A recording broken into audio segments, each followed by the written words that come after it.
Hi and good day, doctor. I'm Anjally Rajamohan with matric number 285428. Would like to present about my understanding of the selected topics.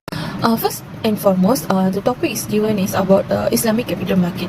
As an introduction, Islamic capital instrument are defined as a long-term financial instrument with an original maturity exceeding 1 year. The purpose of this market is to channel saving into long-term productive instrument. It can be categorized in under equity market and debt market such as shares, unit trust fund, sukuk, and so on. Besides that, the Islamic capital market, which is ICM, refers to the market where the long-term financial instruments are trading in ways that do conflict with consequences of Muslims and the religions of Islam. The second topic is about the takaful. As an introduction, takaful is one of the important component of the Islamic financial market. As per my understanding, as one of the risk mitigation tools, takaful complements its counterparts, namely the Islamic banking market. Indeed, mitigation and the prudent management of risk an integral part of Islam in order to achieve justice in the system. Besides that, takaful market is considered as one of the fastest growing service industry, although it needs to work on further improvement in areas such as accounting, regulations, jurisprudence, and operation. One of the main difference between takaful and insurance is conventional insurance adopt bilateral contracts, whereas takaful is based on tabaru, which is a donation contract with the unilateral in nature. Some of the difference between the principle of takaful and conventional insurance are the operation of takaful must be in line with Sharia principles. A takaful operation may be lead wide if any aspects of its operation is proven to be contrary to the Sharia principles.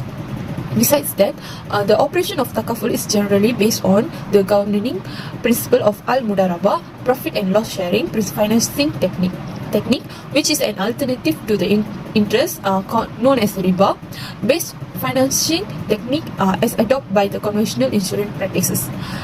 Furthermore, the operation of takaful practices is generally survived by an independent body called the Sharia Supervisory Council.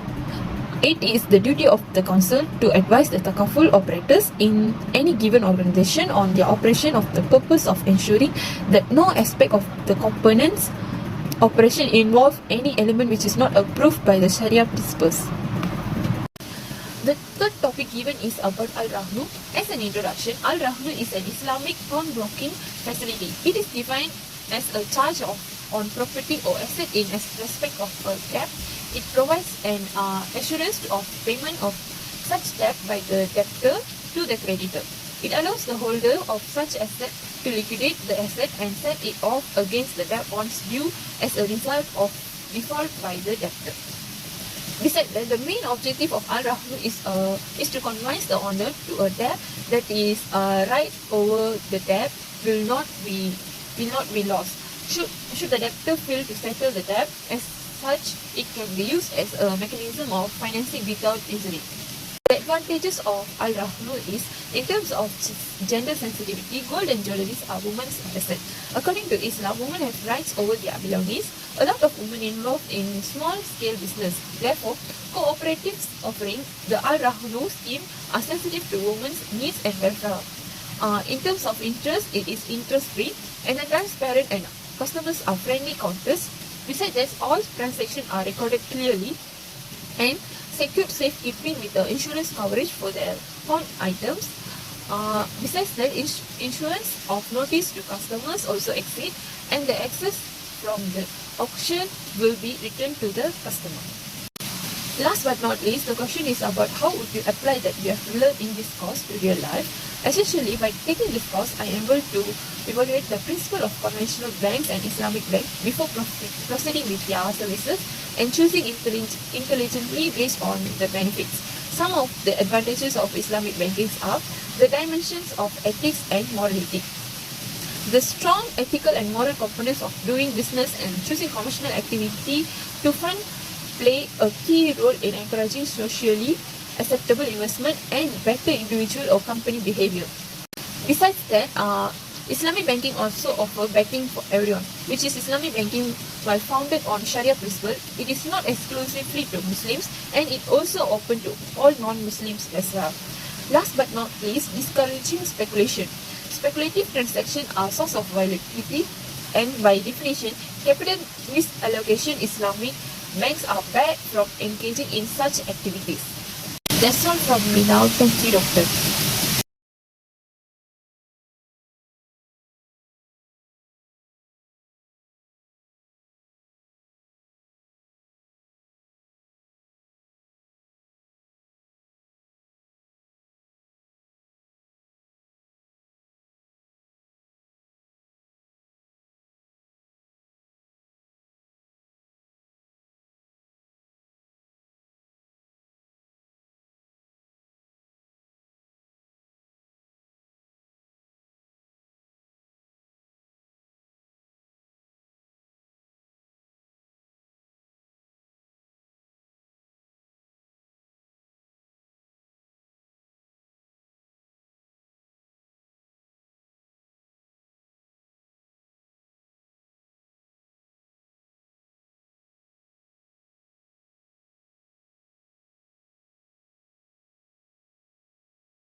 Action, Islamic capital instruments are defined as a long-term financial instrument with an original maturity exceeding 1 year.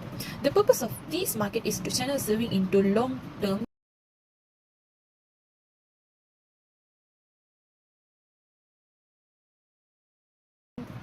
productive instrument. It can be categorized in under equity market and debt market, such as shares, unit trust fund, sukuk,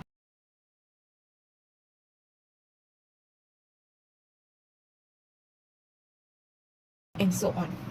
Besides that, the Islamic capital market, which is ICM, refers to the market where the long-term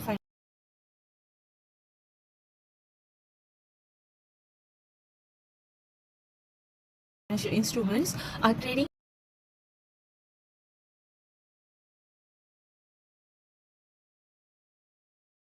in ways that do conflict with consequences of Muslims and the religions of Islam.